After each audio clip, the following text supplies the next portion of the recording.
So Paul, which BMW M car is the purest? Is it the M2 or the M5? Well, so far it's the M2, but let's find out. Yeah, on this episode of Hot or Not, we're going to take that M5 and we're going to take it from 0 to 60. We're going to take it around the track and find out if it's faster than the M2. Are you ready? Let's do it. All right, it's your turn, dude. Let's go.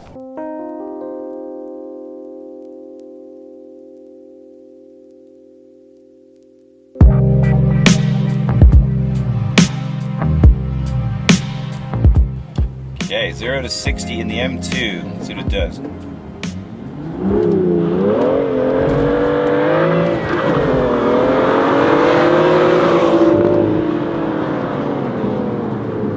Alright, there we go. 5.31 seconds to 60.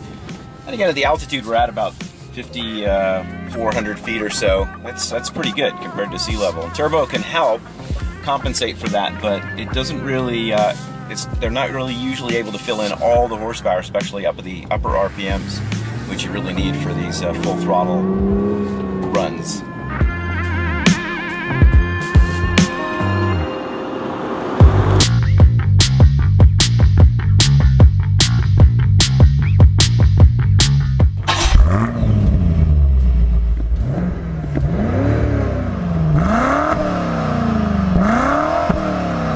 This M5 has 40 more horsepower than the outgoing M5, 600. Basically, it's the same 4.4 liter V8, a hot V with 2 turbochargers, 553 pound-foot of torque, made it to an 8-speed automatic transmission that can be either 2-wheel drive or 4-wheel drive, and that is batshit, you know what.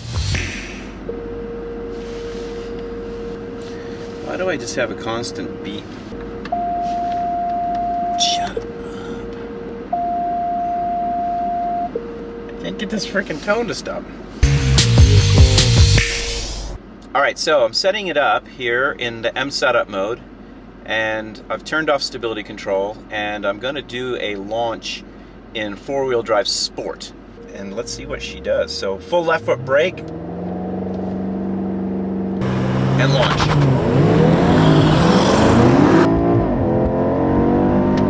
And a 0 to 60 in 3.86 seconds, and remember guys, that's at over 5,000 feet of altitude, so that's a very, very impressive number. That might be the fastest 0 to 60 we've ever seen here. Okay, here we go. A few RPMs, about 2,500, a little bit of wheel spin, off the line, tiny bit of axle tramp. Ooh, turns in really nice, little bit of understeer, not too bad by the time I got to the middle of the corner.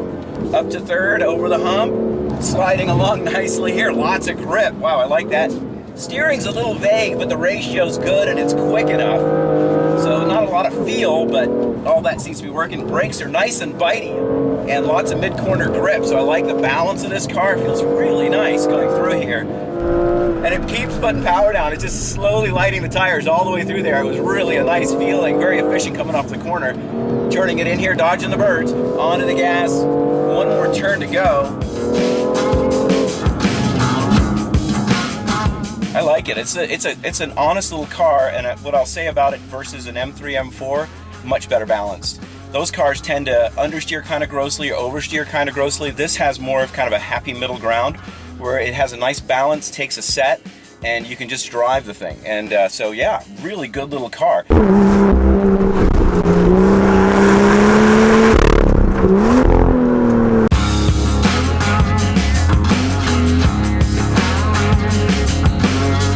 Now the M5 is not a light car. It weighs 4,370 pounds. So you're gonna have to have, with all the performance, a 600 horsepower, 553 pound-feet of torque pushing this thing down the road. Now with an all-wheel drive system, it's gonna take some serious brakes and some serious tires. Luckily, we've got Michelin's on board. We've got the Pilot Sports. This is not an ultra performance in the purest sense. It actually has a 320 tread wear rating, which is not too soft. These will actually last pretty long, but they'll cost you a little bit of time on the track. We also have for brakes the optional $8,500 carbon ceramic brakes on this car. What's really interesting to me is you have these beautiful 6-piston calipers up here in the front, painted nice gold color. In the back we've got a nice gold caliper too, but it's a 1-piston sliding caliper. It's kind of interesting on ceramic brakes to have something as inexpensive as a sliding caliper.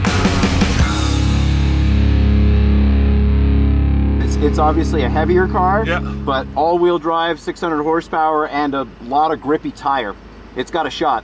And heated steering wheel. Thank you. All right, go for it, dude. All right. All right.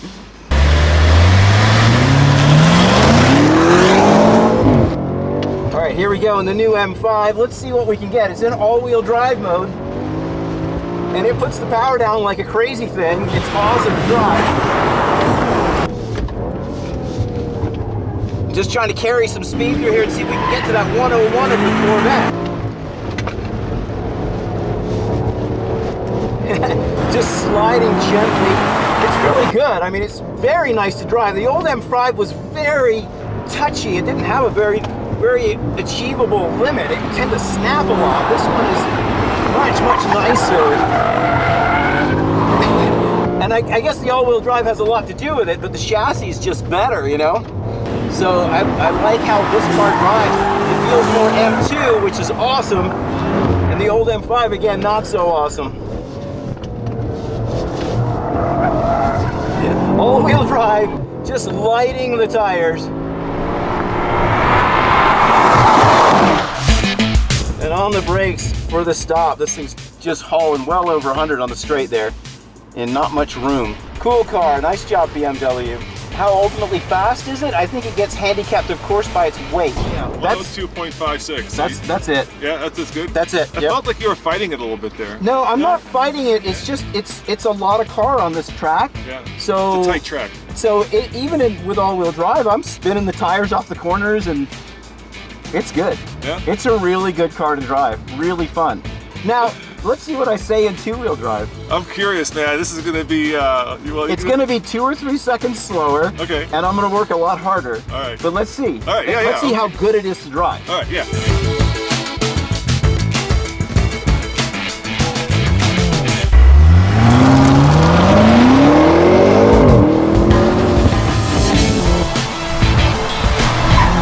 It's really good in two-wheel drive. Holy cow. I mean, it's definitely spinning the tires more, but not nearly as much as I thought it would. A little bit of a snap there as I said that.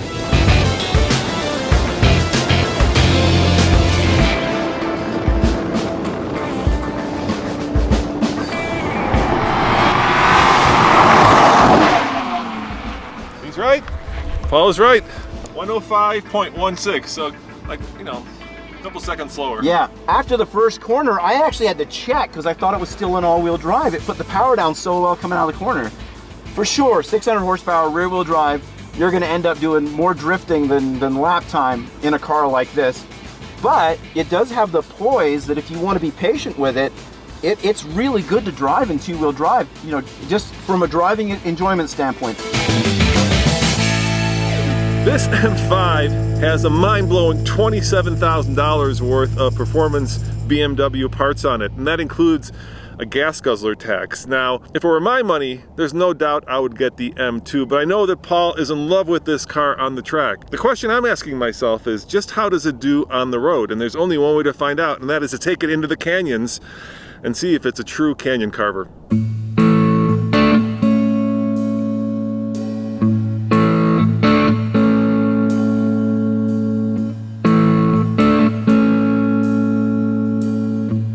Now, before we go up the canyon and I tell you how this drives as an everyday driver, not on the track, let's talk about the things I dislike in this car. And it starts right here with this gear selector. Basically, not only is this gear selector needlessly complicated because, of course, you've got the ability to put it in reverse, which is forward, not backward for some mysterious reason, but then when you go to your right, you've got the differences between sport and regular drive, which allows you to use the paddle shifters. You also put it in park by hitting this P button.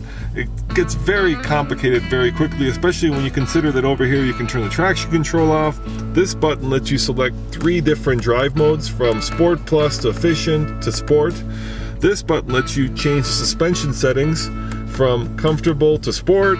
This button lets you change how much weight there is in the steering wheel. This button allows you to change the exhaust note. Then coming up here, you've got not 1, but 2 M buttons. I don't know why you need 1, but you have 2 of these. So these are pre-selected so that you can quickly change all those criteria that I just discussed. Overall, this car is just Well, very complicated. And at some point, all this electronics and all this adjustability and all this personalization takes away from the driving experience, because half the time I'm trying to figure out not just how to put it in gear, but how to get it to do the things I want. Oh, and I also forgot to mention this. These little buttons up here, they allow you to change how hard the car shifts. Really? Do I really need to select how hard the car shifts? Can't I just have one M button that says give me all the beans and one drive button that says I'm going to my grandma's? Driving this through the canyon, it's just a hoot. I think it's actually more fun than putting it on the racetrack, because this is how most people will use it. Let's face it, I've known a lot of guys who own M5s, and none of them have taken them on the track. Now, I have a lot of respect for Paul, who is, of course, our professional race car driver. Did you guys know that he is the stick from the first season of Top Gear USA? So when Paul says something, I know that he has a lot of experience to draw on. But at the same time, people who are buying this car are probably going to spend it taking it to work, taking it to church, you know, just using it as an everyday commuter car. Once you get this car figured out, once you get your shift points, you get your exhaust settings, you get your steering input, it's just a pussycat to drive around until you floor it, and then the fangs come out.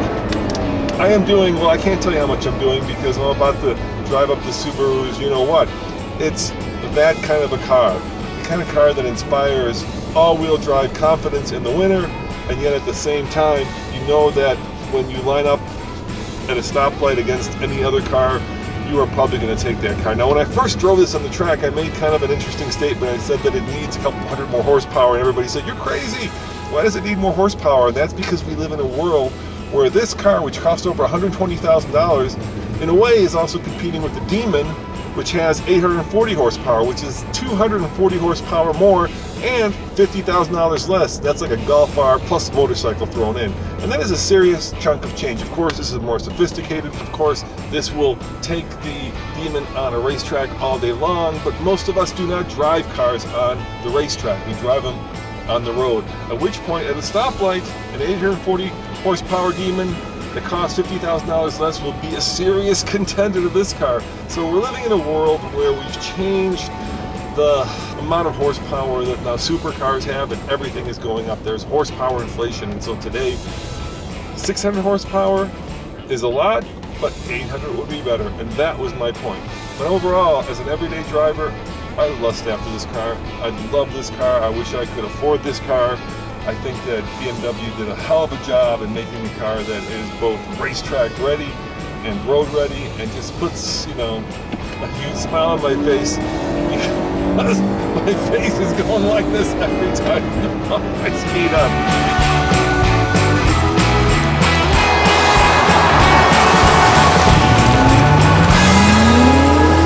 This car really kind of marks a watershed moment in vehicle performance design. It's the first performance car that I've ever been aware of that has selectable two-wheel drive and four-wheel drive. And after driving it, I can tell you it flat out works. The four-wheel drive does what you'd expect. It gives the car better performance. It launches off of any corner from third gear and down faster than it would at two-wheel drive. But BMW and the M division went that extra step, and they actually really did a good job developing the car as a two-wheel drive car as well. That's kind of impressive, because this thing puts the power down as a two-wheel drive car just as well, if not better, than the outgoing M5. So we have the addition of the extra speed of the all-wheel drive system for those slow corners, but we also have the playfulness of a really, really well-developed two-wheel drive car, all in one package. I think it's unique in the marketplace, and it's important. But Paul, can you drift it? Oh yeah, it'll drift.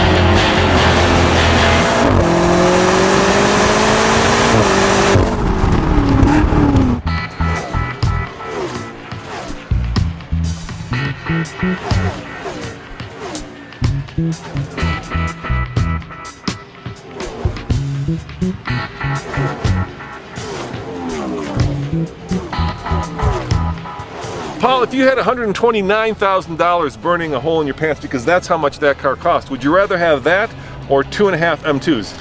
I think if I could afford a car like that, I would be all over a car like that. The M2 is incredibly special in its own right, but I think the M5 is really significant in what they've achieved with this car. But which one's the purest M car?